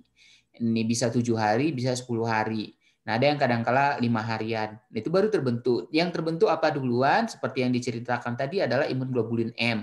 Karena imunoglobulin inilah yang perannya pertama sekali sebagai inisiator. Jadi setiap ada infeksi dia yang dulu sekalian terbentuk. Lalu kemudian disusul oleh pembentukan imunoglobulin G. Nah, IgM kemudian diiringi oleh imunoglobulin G. Ini kalau kita lihat kan dari grafiknya saja pada ketika kasus terinfeksi pertama itu jumlahnya tidak tinggi gitu ya. Mengapa? Konsekuensinya adalah karena dia tidak tinggi, maka kan antigen tadi atau misalnya virus ini kan sudah bercokol selama 10 hari baru terbentuk pelawannya. Terbentuk pun pelawannya berupa antibodi juga tidak terlalu banyak. Maka virus ini dengan sukses biasanya menginfeksi sehingga orang merasakan gejala. Bisa babak belur gitu ya. Tetapi kemudian kembali ke pertanyaan Dea, apakah antibodi IgG dan IgM ini akan tetap ada di dalam tubuh untuk mengenali virus spesifik tersebut atau kemudian dia musnah setelah virus hilang? Kalau kita lihat dari grafik ini, ketika misalnya ada yang kita kenal dengan secondary antigen exposure itu kan kasus reinfeksi misalnya. Jadi ketika dia terinfeksi kembali, itu ternyata secara umum biasanya itu tidak akan menunggu beberapa hari untuk terbentuknya IgG dan IgM. Jadi biasanya dia 2 atau 3 hari itu langsung melonjak, terutama IgG yang paling kuat. Maka artinya apa di sini? Di dalam tubuh kita itu sendiri IgM dan IgG itu tetap ada ketika dulunya kita punya sejarah infeksi untuk virus yang sama atau patogen yang sama, bukan hanya virus. Jadi pertanyaan dia yang pertama adalah berapa lama antibodi itu bisa bersifat seumur hidup, permanen dia kalau sudah terbentuk. Tetapi ini tergantung nanti kenormalan dari seseorang. Apakah ketika dia pertama sekali terinfeksi itu, apakah respon imunnya memang membentuk memori. Jadi nanti mungkin saya akan jelaskan, sebenarnya tadi juga sudah ada disebutkan kan di awal bahwa sel B kita itu dan sel T itu membentuk memori ketika dia berinteraksi dengan suatu antigen. Nah, memorinya inilah yang akan menjadi, namanya memori yang mengingat gitu ya. Dia akan menjadi semacam sinyal yang kalau seandainya patogen yang sama, misalnya virus yang sama menyerang, maka dia yang kemudian akan memproduksi antibodi ini. Jadi antibodi bisa saja kadarnya nanti sangat sedikit suatu ketika kalau virusnya lagi tidak ada, tetapi ketika virus itu ada lagi, datang lagi, maka antibodi itu bisa diproduksi besar-besaran. Bagaimana caranya kok bisa diproduksi seketika? Karena tadi sudah ada ingatan, oh ini virusnya, gitu. Maka segera dibentuk antibodinya. Jadi pertanyaan sudah terjawab oleh kelompok 1 tadi. Pertanyaan dari Dea, berapa lamanya ya bisa bertahan seumur hidup? Kurang lebih seperti itu kalau respon imunnya normal, tapi kalau tidak normal ya bisa saja dia bisa hilang kembali dan orang bisa terinfeksi kembali gitu ya. Itu pada kasus orang yang memang respon imunnya tidak normal. Dan kemudian apakah kemungkinan reinfeksi kalau seandainya sistem memorinya bekerja dengan baik dan produksi IgG-nya juga bekerja dengan optimal, maka kasus reinfeksi tidak akan ada lagi, termasuk misalnya kasus dengan corona ini gitu ya. Tetapi kita lihat di seluruh dunia ada laporan ada 3 kasus yang mengkonfirmasi orang yang pernah terinfeksi virus corona ini lalu kemudian 2 bulan atau 3 bulan kemudian dia terinfeksi lagi dan lebih parah. Tapi ini 3 orangan gitu ya. Kemungkinan ini karena respon pertamanya antibodinya membentuk IgG, IgM untuk corona itu tidak normal. Sehingga ketika seharusnya tadi dia punya memori yang baik, sel memorinya itu bekerja untuk membentuk antibodi tetapi tidak fungsional. Nah itu mungkin ya kurang lebih pada kasus patologis lah, kasus-kasus orang yang respon imunnya tidak normal. Tapi kalau kita lihat orang-orang ini banyak juga data yang mengindikasikan orang yang sudah terinfeksi dengan corona ini kemudian di dalam tubuhnya itu sampai 6 bulanan masih terdeteksi IgG-nya gitu ya, antibodi permanennya untuk melawan virus ini. Artinya antibodinya juga tetap patroli di sana gitu ya. Jadi dia tetap terselamatkan. Mungkin pertanyaan kedua bisa pertanyaan ketiga ya, kita bisa lihat bagaimana ini tadi pertanyaan si dia adalah mengapa kok anak-anak itu bisa berbeda daya tahannya dengan orang dewasa? Atau mungkin ya si manula kalau orang sudah tua itu kan juga jadi lebih rentan lagi dia daripada orang dewasa. Kalau usia-usia kalian ini ya usia-usia yang sangat gagah perkasa gitu ya secara imunologis gitu ya. Jadi Tidak, makanya ini mungkin menentukan kayak di lab kita, di lab fisiologi itu kan satu kakak kalian kan terinfeksi positif dengan COVID, terinfeksi teman kosnya, kemudian dia juga nge-lab beberapa sampai 2 minggu gitu ya, tetapi dia hanya mengalami gejala ringan, nggak sampai dirawat. Beda misalnya kemarin itu dosen teknik yang sudah berumur hampir 50-an, dia terinfeksi kemudian parah sekali dan ya karulah dia tidak bisa terselamatkan gitu, akhirnya beliau meninggal gitu ya. Jadi kalau kita lihat itu respon orang, virusnya sama loh gitu ya, lokasi malah sama-sama di Padang, kemudian karakteristik iklimnya mungkin sama gitu ya, tetapi ada yang hanya demam ringan, bahkan ada yang nggak pakai demam, ada yang sampai meninggal gitu ya. Nah ini faktor usia bisa salah satunya menentukan gitu ya. Kira-kira bagaimana? Anak-anak lah misalnya yang mudah sekali terserang virus, terserang bakteri gitu ya. Kira-kira apa yang membedakan anak-anak dengan orang dewasa? Silakan.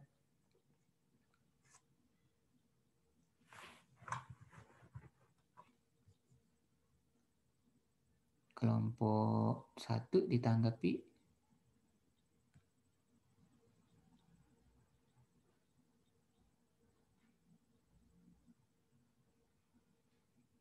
Oh, izin menjawab, Pak. Ya, silakan. Boleh. Jadi mengapa lansia lebih rentan rentan terhadap virus corona? Karena seperti yang kita ketahui, sistem imun sebagai pelindung tubuh dari lansia tersebut sudah tidak bekerja lagi seperti si kuat ketika masih muda. Inilah mengapa lansia sangat rentan terserang berbagai penyakit termasuk virus corona ini. Selain itu, mungkin pada lansia juga memiliki penyakit kronis seperti penyakit jantung, diabetes, asma ataupun kanker.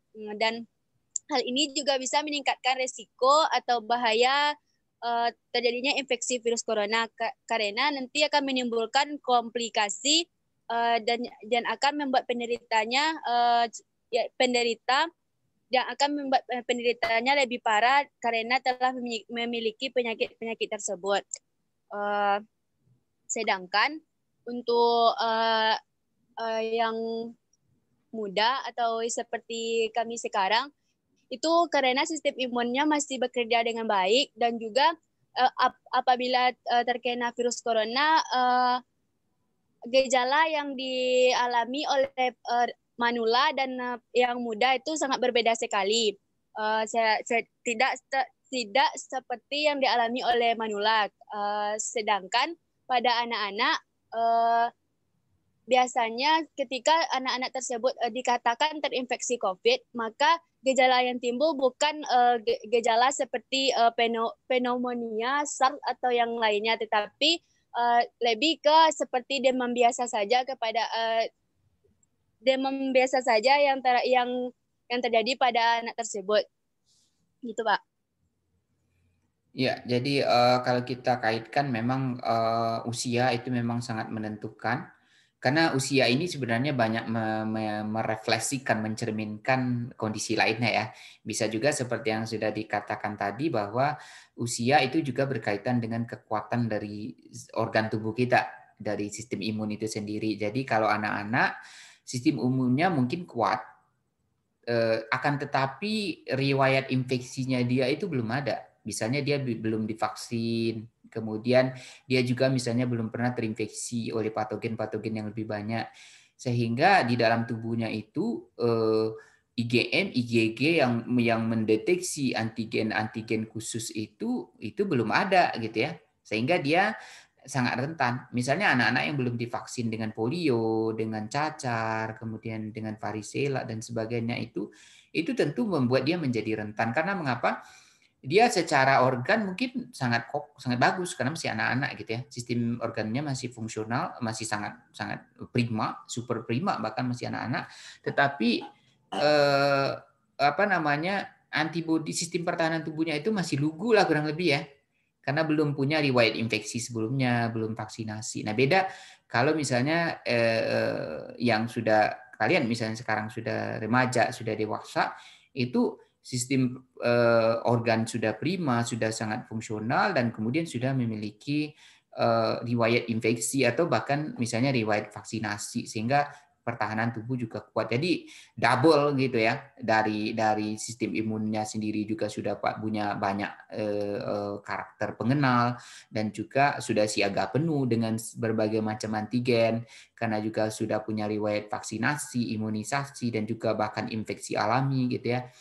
Nah, kalau sudah tua ya balik tadi, kalau tua ya memang mungkin dia sudah divaksinasi, imunisasi, kemudian sudah punya riwayat infeksi, tetapi organ-organnya itu sudah tidak fungsional lagi, dan sistem imun juga misalnya produksi imun di sumsum tulangnya itu tidak terlalu banyak lagi, kemudian sinyal-sinyal seluler misalnya di fagosit untuk mengenali antigen juga tidak terlalu kuat lagi gitu ya, sehingga balik jadi rentan, dan organ-organ tubuhnya yang riskan juga misalnya paru-paru pada orang tua itu sudah tidak kuat lagi gitu ya. Jadi sedikit saja misalnya mengalami kerusakan maka bisa kolaps gitu ya.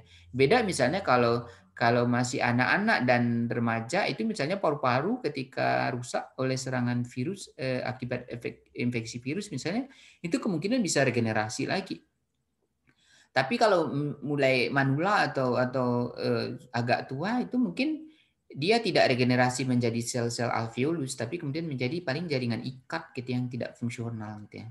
Atau bahkan dia tidak bisa regenerasi lagi. Jadi ini faktor usia ini memang merefleksikan banyak hal. Bisa jadi riwayat penyakitnya gitu ya. Bisa juga dia seperti tadi yang dijelaskan ya. Mungkin juga dia sudah pernah mengalami berbagai macam penyakit, sehingga penyakit-penyakit inilah yang nanti akan memperparah keadaannya. Bisa juga dia tapi ya memang kalau tua itu hubungannya dengan melemahnya atau terjadinya degenerasi dari struktur dan fungsi organ-organ itu lebih banyak. Sehingga kalau kita lihat ya memang tua lebih riskan gitu ya terhadap ini daripada remaja.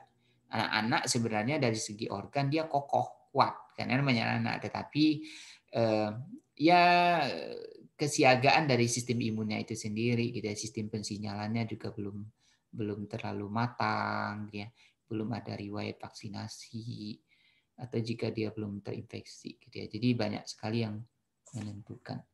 Saya pikir terjawab ya pertanyaan Dea ya. Oke, jadi ini diskusi yang cukup baik gitu ya dari kelompok ini. Kemudian kita mungkin akan lanjutkan nanti, ada 5 menit lagi gitu ya. Nanti kita pending karena ada sholat asar. Nanti kita lanjutkan ke kelompok 2 yang akan berpresentasi. Tapi untuk mengisi waktu 5 menit ini saya ingin men-share, mengulas kembali. Mudah-mudahan mau. Mengulas kembali tadi yang sudah disampaikan oleh kelompok 1 tentang aduh kenapa dia nggak mau di-share ya? Ada kelihatan slide saya? Dani, ada kelihatan dia? Belum ya? Belum, Pak. Belum ada, Pak. Oke. Mudah-mudahan. Kasih tahu kalau udah kelihatan ya. Udah, Pak. Udah ya, Pak. Ya. Jadi, aduh, ini macet pula slide-nya.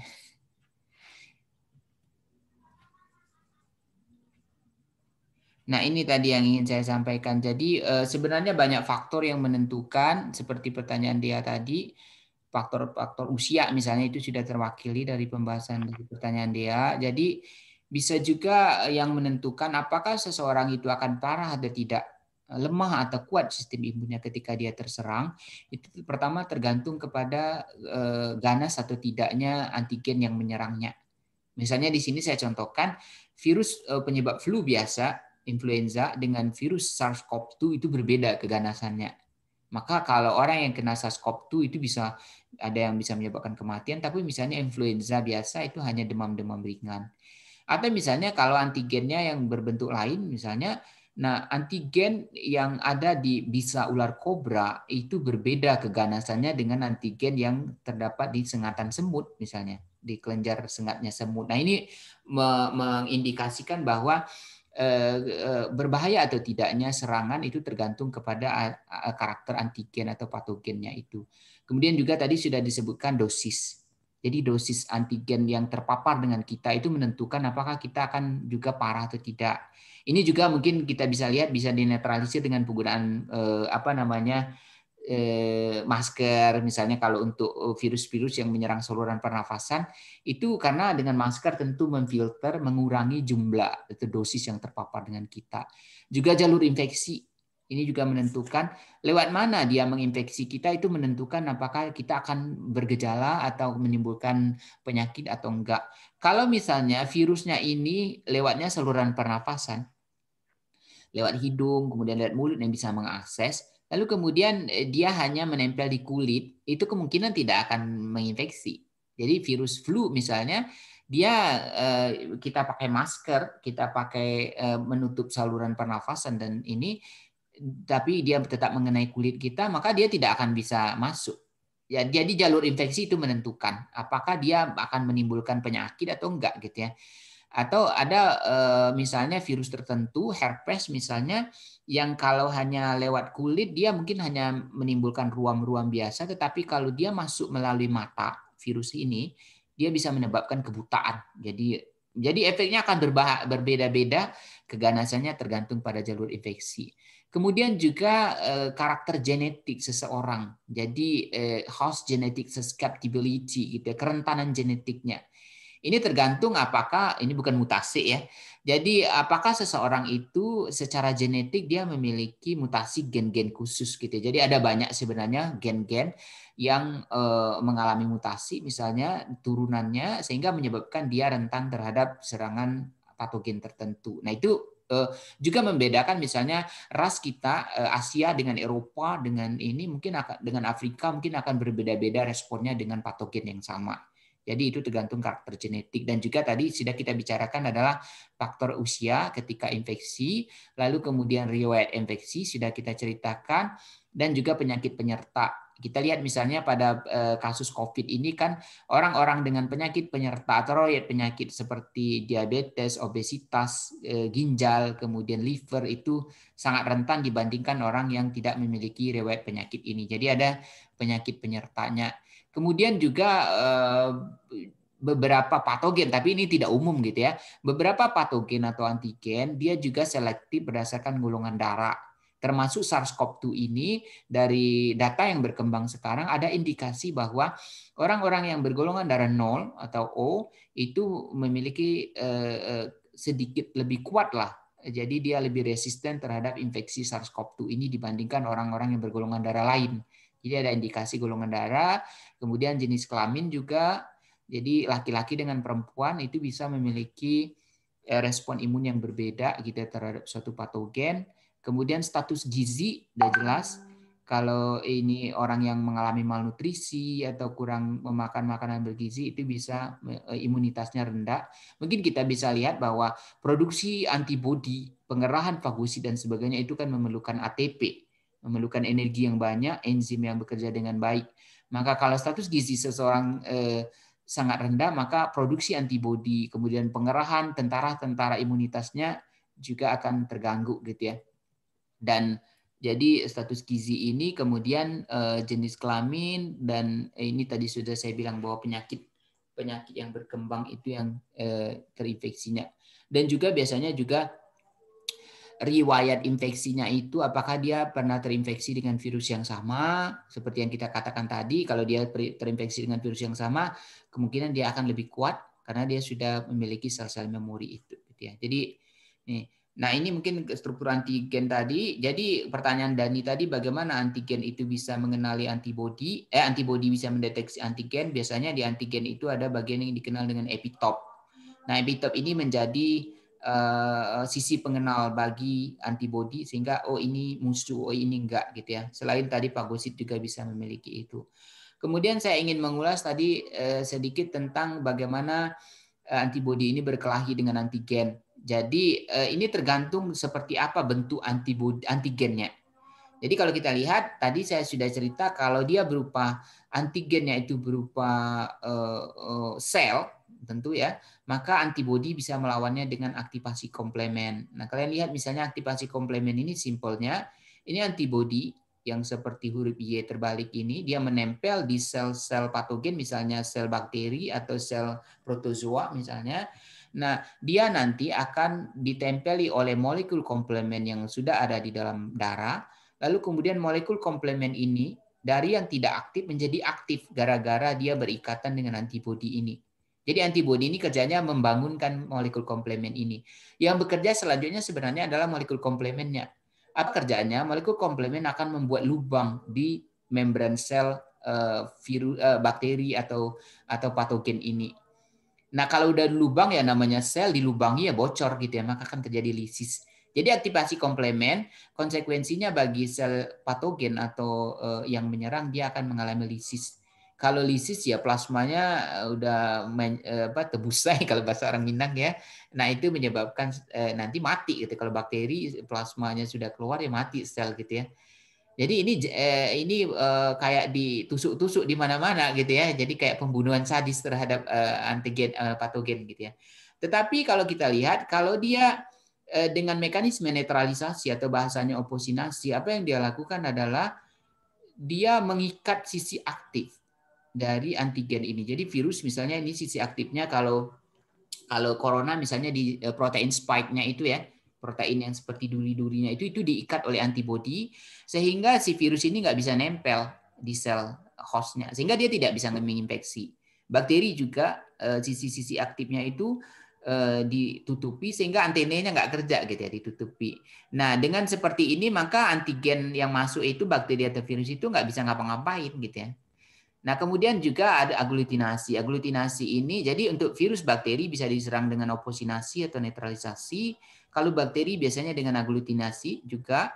Aglutinasi ini berbeda dengan ini. Kalau ini sisi aktifnya diikat, ditutupi supaya tidak menginfeksi. Kalau aglutinasi ini dia ditumpuk-tumpuk kurang lebih ya. Jadi antigen yang masuk itu oleh antibodi dia ditumpuk-tumpuk. Makanya dia mengaglutinasi, mengendap dia.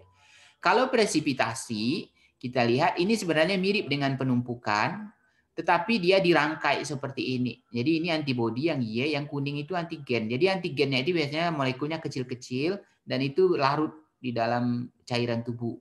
Makanya cara si antibodi melawannya adalah nanti diikat, dirangkai-rangkai, nanti di dalam rangkaian ini dia akan mengendap. Jadi presipitat. Jadi dia mengendap. Nah, kalau sisi aktifnya sudah tidak aktif, kemudian dia sudah ditumpuk-tumpuk, dan kemudian dia sudah dirangkai-rangkai, tentu akan mudah buat sel fagosit untuk menelannya. Karena kan setumpuk ini kan misalnya sampai 1000 sel bakteri sekali telan saja. Berbeda kalau dia harus berpatroli, ngambil satu itu habis energinya nanti kan. Lebih enak dia sekali suap, misalnya sekali makan nasi itu satu piring sekali telan gitu, berbeda dengan setiap biji nasinya mau ditelanin satu persatu. Jadi ini tergantung efektivitas gitu ya. Makanya netralisasi, aglutinasi dan presipitasi itu meningkatkan efektivitas fagosit, sel-sel fagosit atau makrofag untuk menelan patogen itu gitu ya. Jadi tanpa proses bantuan antibodi, maka fagosit ini juga fagositosis ini akan berjalan tidak efektif karena dia harus warawiri, dia lari ke sana dapat satu, lari ke sini dapat satu gitu ya. Itu lama sekali. Beda dengan kalau semuanya udah ditumpuk satu nih tinggal sekali telan habis gitu ya. Jadi waktunya juga efisien, energi waktu lebih singkat dan energi juga yang terpakai juga lebih sedikit gitu ya. Nah, kemudian sedikit menyinggung juga tadi bahwa ada sistem imun yang kita kenal dengan pertahanan aktif, yang artinya memang imunitas tubuh kita itu sendiri yang bekerja melawan patogen. Kita lihat bahwa tunggu ya, saya cek bahwa ada yang namanya imunitas humoral. Ada imunitas yang dimediasi oleh sel. Jadi yang sebelah kiri imunitas humoral, ada imunitas yang dimediasi oleh sel.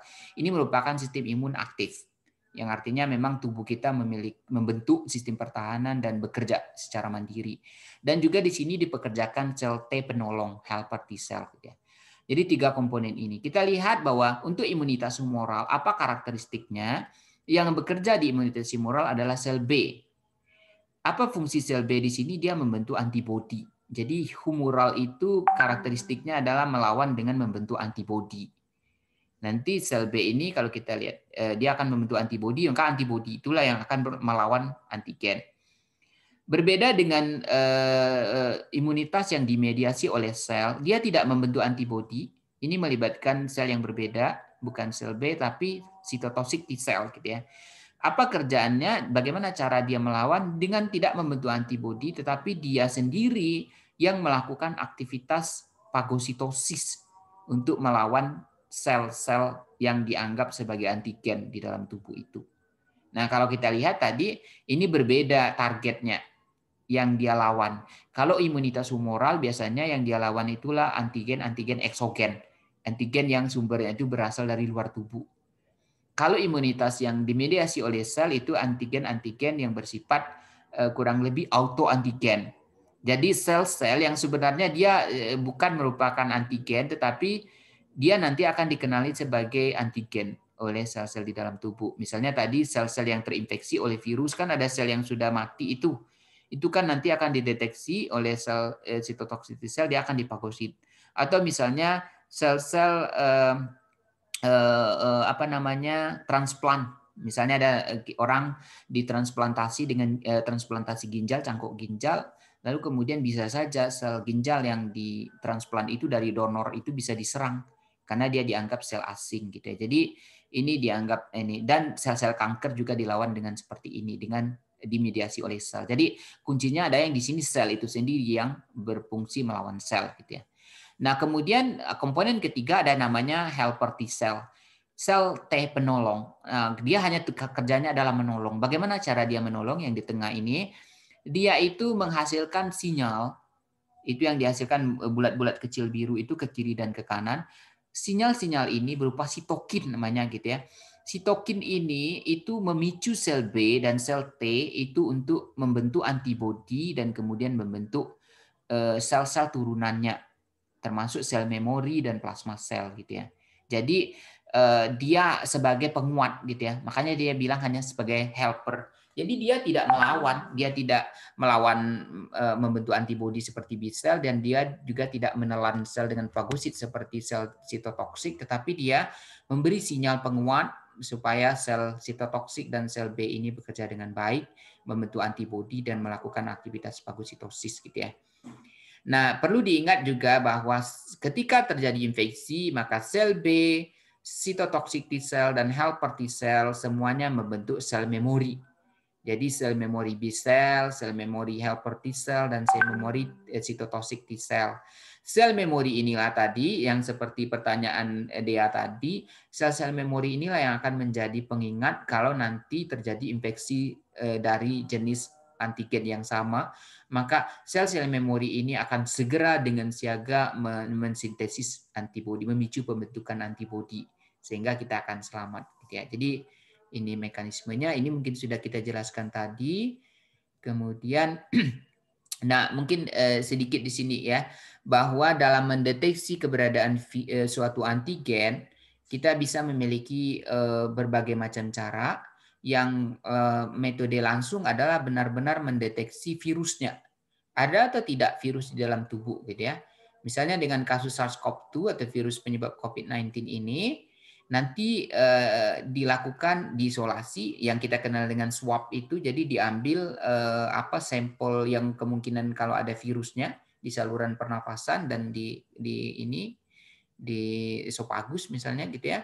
Nah, kemudian nanti akan diisolasi RNA-nya, RNA dari virus itu, lalu kemudian di PCR, diamplifikasi, diperbanyak dia, kemudian nanti akan dideteksi, oh ada RNA virusnya, oh tidak ada gitu ya. Nah, itu benar-benar langsung mendeteksi virusnya atau tidak. Nah, ini sangat akurat karena yang kita deteksi virusnya.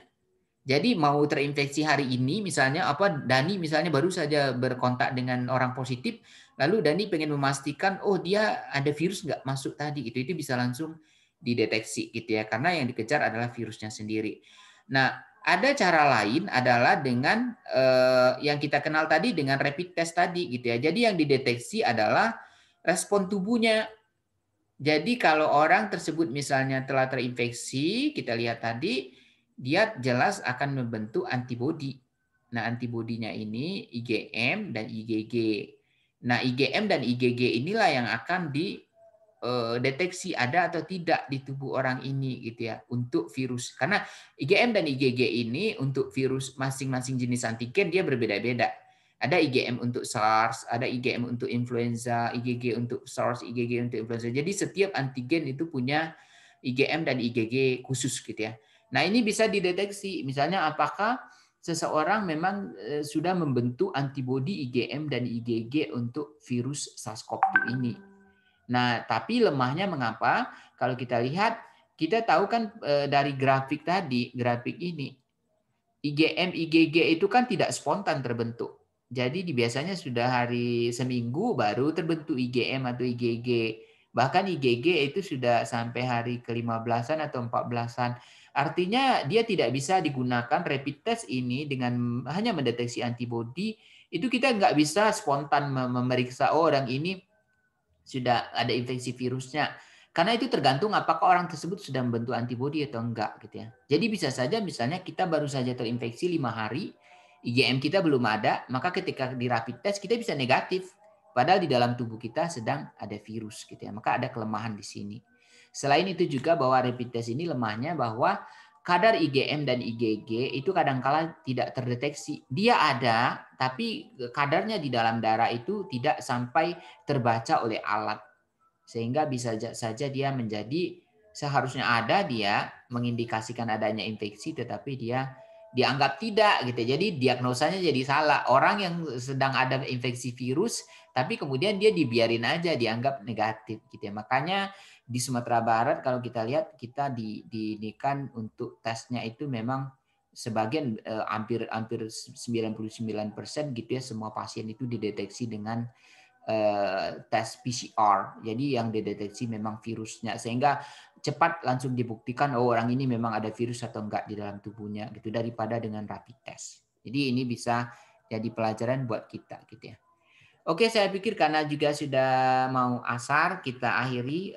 Nanti saya kirim lagi invite-nya setelah kita sholat asar gitu ya. Siap-siap saja kelompok 2. Kita akhiri pertemuan kita yang untuk sesi pertama ini karena azan juga sudah berkumandang. Terima kasih. Kita pending sampai waktu berikutnya. Baik, Pak. Oke. Terima kasih, Pak. Nanti siaga kelompok 2 ya. Pak. Oke, kelompok 2 ada siapa sih anggota kelompok 2 ya? Saya lupa. Ada Nadia, Winda, Safira, dan Sipa ya. Oke. Thank you. Untuk sementara kita leave saja dulu. Saya close aja.